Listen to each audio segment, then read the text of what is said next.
I'm the founder of Australia's leading crypto research company, and today my team have put together some financial advice TikToks in crypto. So I'm going to give you my reactions. I've never seen these videos live, so I'm going to watch them right now. I'm going to give you my feedback. 3 crypto I'm buying now. The first one is Kaspa, a proof of work crypto that I think is going to perform well, and I added some more to my portfolio. Second one, EGLD, a layer 1 blockchain, and I accumulated more as a big squeeze could happen soon. Third one, VSG, another layer 1 that should launch its mainnet in September, and I see a good upside potential. Let me know in the comments what coins are you holding, and join my free Telegram group if you haven't done it yet. Okay, so these videos are wild, right? You basically get someone that's come on, online, on socials, and just pumping some crazy low cap meme coins. If we actually look at VSG, let's actually see what VSG even is, because she's put the Ethereum logo in there, and I've never even heard of VSG.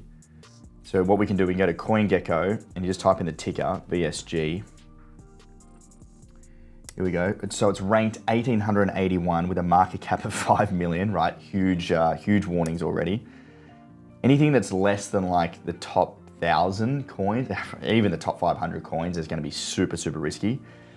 The idea that she's put the Ethereum logo is really, really deceptive, because it's not an Ethereum-based project. It's on the Ethereum blockchain, but it's not built by Ethereum. I'm looking at their Twitter as well.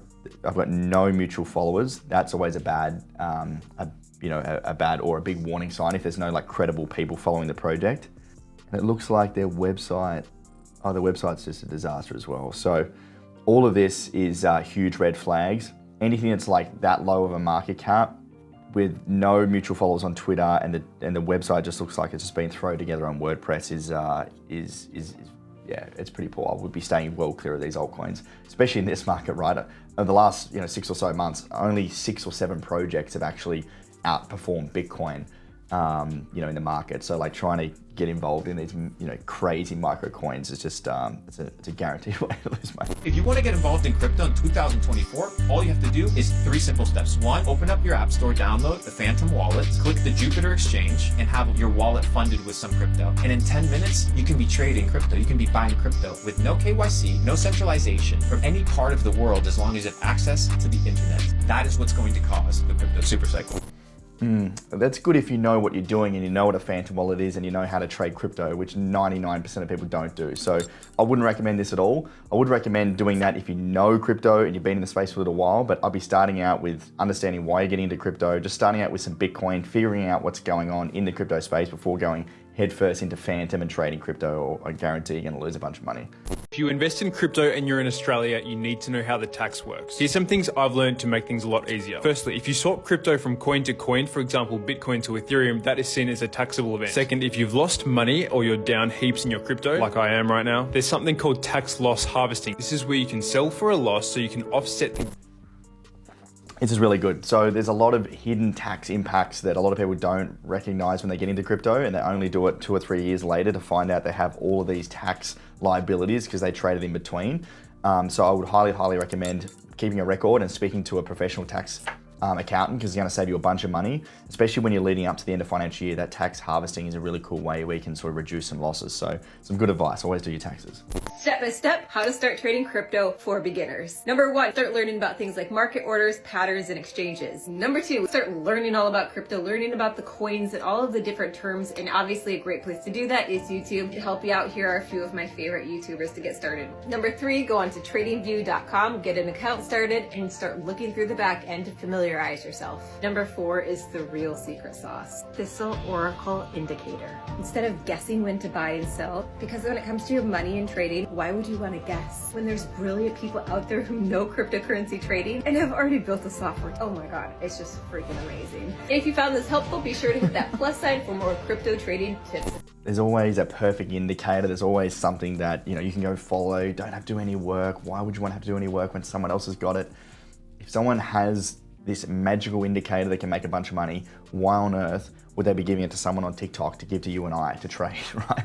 If someone has a magical indicator, they're gonna have all the money, all the quants, all the funds themselves, and gonna make a lot more money than giving it away on TikTok for free. So these like special indicators and stuff that people share, they can be helpful, but there's never a crystal ball indicator that's going to give you exactly what you need, when to trade, when to get out. It doesn't exist. They sell the dream and it never delivers. So yes, TA can help you with your investing and trading, but I'd steer clear of trying to think that there's some sort of magical indicator. It doesn't exist. I keep hearing the word cold wallet everywhere when the people are talking about crypto. If you're new to crypto, this is something that you're probably asking. A cold wallet is an actual device. It's a physical device, like a USB stick, that allows you to hold the passwords to access the cryptocurrency that's on it on the blockchain. I know that sounded very complex, but let's break it down even more. On a cold storage wallet, you're able to store cryptocurrency in your own custody. This is different from having it on a website like an exchange, where they own the cryptocurrency and they just tell you.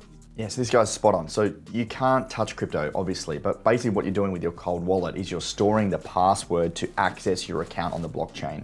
By using a centralized exchange like Coinbase, they're essentially doing all the work for you. But the most secure way of holding your own crypto in your own custody is moving your crypto into your own account and storing that password on your ledger or your Trezor. So people get worried about losing their ledger or your Trezor. It's okay, you can lose it, but you can't lose the 24 words that gets access to your account. Those 24 words are essentially stored in that wallet for you, and that's how you get access to your crypto. So yeah, self-custody and cold storage is the most valuable thing that you need with your crypto. You can hold it on a centralized exchange, but you're adding that little bit more risk. What is Bitcoin? Bitcoin is I love this video. the world's first cryptocurrency, and it works because of the world's first public blockchain network. What does Bitcoin do? It's simple. It lets you send and receive value to and from anyone in the world using nothing more than a computer and an internet connection. Okay, so this guy basically came into Congress. I'm not sure who he is or how he came about, but he did I think it was like a 5 or 6 minute talk on what is Bitcoin and explained it to everyone, and it was epic. So that was only like a 20 or 30 second snippet, but his explanation of Bitcoin, the full 6 minute one, was unbelievable. I loved it. This fucking genius just turned $800 into nearly $700,000. He bought a coin called Ginnin the cat, which is a meme of a cat. After he bought, the price skyrocketed, making him huge amounts of profits. He was literally one of the first people to buy this coin. This trade wasn't luck, this was skill, because all these trades happen every single day in the crypto market. I research the crypto market daily and post all my trades inside my free Telegram. So if you... It's never luck, it's always skill turning. What did he say? How much? fucking genius just turned $800 into nearly $700,000. Oh, yeah, $800 into 700,000. Obviously skill. So a couple of things with these. This is a platform called pump.fun. Only about 0.2% of people actually make more than $10,000. 99% of people lose, right? So when he's saying skill, not luck, I would argue that this was a lot more luck than skill. And the other thing with a lot of these coins, when you get in so early, is the liquidity, right? So the amount of money you have in there is all well and good, but you still need someone to buy that off you. So when you have a low liquidity project, when you've got a low market cap and you've got a lot of money in there, like this guy, let's say he's got 700,000, I think the market cap was like 24 million. The liquidity of actually being able to get that money out is the probability is quite low. So yes, his tokens are worth $700,000, but someone's got to buy that from him. And if there's no buyers or there's only a few buyers, he won't get that amount of money. So again, all well and good. And I love that at the end. If you want to make this, come and join my program. It's just classic, classic, classic. Sell the dream and then come and buy my course.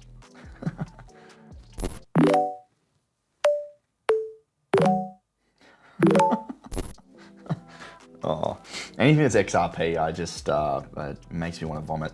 So the idea that he thinks that XRP can get to $12 is ridiculous. XRP would essentially need to get to like the market cap of Ethereum, which is like over $500 billion to get to these levels, which is just not going to happen. XRP is down, if not they're flat, if not down over the last 4 years. The biggest thing that people forget when looking at a token price is that the token price doesn't matter, right? It's the market cap. So with the increasing supply that XRP creates in the ecosystem, they are printing so many more tokens into the market. And that's why the price has essentially done nothing, is because they keep pumping the supply, meaning they need more and more demand for the price to go up. So it's not impossible, but it's not going to happen. And anything, it's like XRP, how many views is this guy? Oh, I don't even know. Talk about the price of XRP. I can confirm this, that the International Monetary Fund has already agreed on a price before all this integration started to happen. So this was a few years ago. They agreed upon a price, and I got a lot of information from Linda P. Jones has a friend who worked at the Central Bank of Australia, and she said... Central Bank of Australia. Buying XRP. that they agreed upon a price that's in the thousands. XRP is a financial instrument to serve the global economy. And you start to take all these things into account. And again... This is actually funny. That is absolutely not happening. The IMF or the Australian Reserve Bank is 100% not buying XRP. They're not even buying Bitcoin. And this guy reckons it's going to get to thousands of dollars, which is, it's... I will give them this. Their marketing and their, like, however they do this in terms of their influences and whatever's going on is like second to none. Like, no wonder so many people buy XRP and lose. It's just like, this is, oh. So serious. Guys, Cardi B is about to make some people filthy rich in crypto, and we can profit off it too. Here's how. And if you're wondering where I am right now, I'm currently in Bali, and it's because of crypto that I'm able to continuously... Well, I've actually never seen crypto TikTok. This is ridiculous. So this guy, anyone that's doing content from a beach, block. Oh, so I'm not even gonna watch the rest of this. Basically what he's pushing is Cardi B, along with a million other influencers have tried to create their own cryptocurrency and their meme coins. And none of them have essentially pulled off. The only one that's come close to creating anything valuable was Iggy Azalea with Mother, and I think it's still around. But you got to be so careful with these. All these influencers is just there for cash grabs. 99% of these influencer tokens go to zero, and so many of the previous ones have been, the builders of these projects have been tied to scams and rug pulls and whatever. So I'd stay well clear of celebrity meme coins and just stick with the Popcats, whiffs, etc. I wouldn't go to these celebrity coins, and don't listen to a guy in sunglasses on a beach telling you to buy it. Iranian criminals or any other criminals, the US dollar is the reserve currency for a reason. Cash is king when it comes to illicit finance, not cryptocurrency. Is that beyond dispute? I think Chainalysis put out a report that said it was like 0.12% of all the crypto transactions were illicit, and all crypto transactions combined are a tiny fraction of US dollar transactions. So could it possibly be objectively true that the preferred currency for illicit activity is crypto? When it comes to set of transactions, we said it was 0.24% of the transactions in cryptocurrency can be linked specifically to illicit activity. And yes, that's a very, very small subset of the overall transaction volume in the traditional financial system. Came out, right? This is actually true. So it's a great narrative, the idea that Bitcoin and crypto is used for illicit activities, but cash is the thing that people have been using for tens, hundreds of years for nefarious activities, right? It's just because Bitcoin and crypto is on the blockchain, you can sort of review it. So yeah, I think, what was the number there? 0.24% of transactions in crypto can actually be linked to illegal activities. Way more in the fiat currency space. It's a completely debunked thing. The Cardano community is always looking for price predictions. Not that we can say by 2024 or 2025, price will be exactly this price, but if we look at Fibonacci extensions, we can suggest a $10 to $17 price point by the end of the next bull run. Okay, so Cardano is just as bad as XRP. XRP is a little bit worse. The price predictions, again, token price doesn't matter. Back to the market cap, Cardano would have to hit beyond Ethereum's previous all-time market cap of about $500 billion to hit this price prediction, which is just not going to happen in my opinion. It's about a 45x from where we are now. So again, Cardano is one of those older layer one chains. It hasn't had a lot of momentum. It's not really in the limelight. It's not a very exciting new narrative that's coming to the market. I don't see this happening at all. And I wouldn't advise anyone to buy Cardano ever. Earn $70 with $1,000 on the TRX price difference between Binance and BASDEX. Buy TRX on Binance. Start by buying $1,000 worth of TRX on Binance. This is your initial investment. Next, we'll transfer the TRX to BASDEX, where it's... Okay, so the idea that you can just make $1,000 a day, it's always too good to be true. 99% of the time it's a scam. I've never seen anyone be able to do that, and anyone selling that, again, probably a scam. And this idea that the BASDEX looks like a bit of a scam exchange as well, anything like this, trying to make this money. A lot of these people just try and pry on people that don't have money to try and make that, and they get this idea that they can make $1,000 a day or passive income or 1% a day. It's absolutely nonsense, and you're going to lose. Ever wonder how much electricity it takes to mine one Bitcoin? It takes an average of 266,000 kilowatt hours to mine a single Bitcoin. Surprisingly, Bitcoin's hourly electricity consumption rate doesn't appear as high when compared to common household appliances. So, how much does it cost to mine one Bitcoin at home around the world? It's $46,291 on average, with Europe leading at $85,767. Asia is the only region where solo mining remains profitable, with the lowest average costs of $20,635. The top 10 countries with the lowest electricity costs include Lebanon, Iran, and Syria, with electric costs as low as $266 to mine one Bitcoin. In contrast, mining in Italy, Austria, and Belgium is highly unprofitable due to soaring electricity prices. Find out more in the link in bio. This is actually pretty accurate. So although it's maybe a little bit outdated, a lot of the idea that Bitcoin was super bad for the environment was a little bit of exaggerated. And we're starting to see a lot more renewable sources, especially in energy plants and things like that, being able to mine Bitcoin. One of my friends owns a power plant, solar panel energy plant over in Western Australia, and he uses the excess energy from his plant to be able to push through and mine Bitcoin. And I think more and more people are going to come to that, because if you've got excess energy, usually you're just going to leave it and lose a bunch of money on it, but you can plug in some mining operators and actually start to make some money off it. And I think more and more people are going to catch on to that. So don't get too caught up into the FUD around that being a reason to or not buy Bitcoin. A lot more, especially as the mining becomes harder and the rewards become lower, everyone's fighting for cheaper energy sources, which usually goes to renewables. Pepe is about to make you a millionaire and buy you a Lambo in 2024 because it is currently in a huge falling wedge pattern with a breakout target of over 150%. However, since this breakout can take a lot of time to happen, people are starting to switch to a new meme coin called GigaCat. GigaCat is the ultimate meme coin, combining the two most powerful forces in the Solana ecosystem, the iconic meme cat culture and the unstoppable GigaChat energy. With the recent trend in cat meme coins, GigaCat has gained massive attention and become the most attractive project with huge potential for success. So make sure not to miss out on this, because this stuff is just crazy. Like, I can't fathom that this is where people get their information from. Like, obviously it gets people excited. If you don't have much of an idea and you want to make a bunch of money, that's kind of where you're going to go. But this idea that you're promised to be a millionaire and buy the Lambos is automatic, like unfollow, mute, get away from that. And just to shill another coin. They're essentially going, you can make this money soon, but if you want to make it faster, come and buy my other shitty project. Like, it's just garbage, honestly. There's 2.5 million cryptocurrencies, right? There's about 60,000 new coins created per day. It's nuts. The idea that, all these coins, just because there's got a lot of attraction on TikTok, is going to go up is just, it's false, right?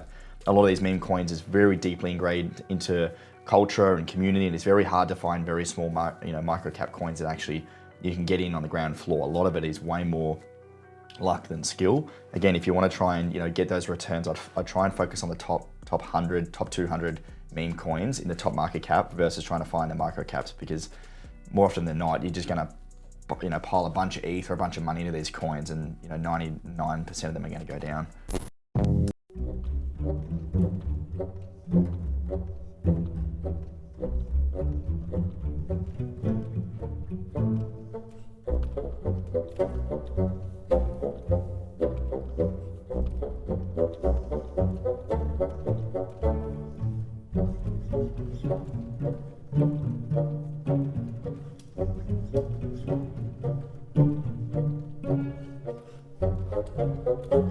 This guy's just showing a bunch of results, which is always good. You want to see results of someone that's trying to teach you stuff. But if you look on a lot of those screenshots, he was using 10x leverage across most of those screenshots, which can be quite dangerous if you don't know what you're doing. So the results, again, they look great because he's making all these percentages, but it's also to the downside, and we don't know what his downside looks like either. He's just showing us all of his wins, which is another red flag. Trust and transparency and showing your wins and your losses is something that we do because that is credible. What's not credible is just seeing all the wins and not seeing the lessons or things on the downside. You'll never ever find a good trader or any trader that's 100% right. Anyone that claims to be 100% right is lying to you, because it's just not the reality.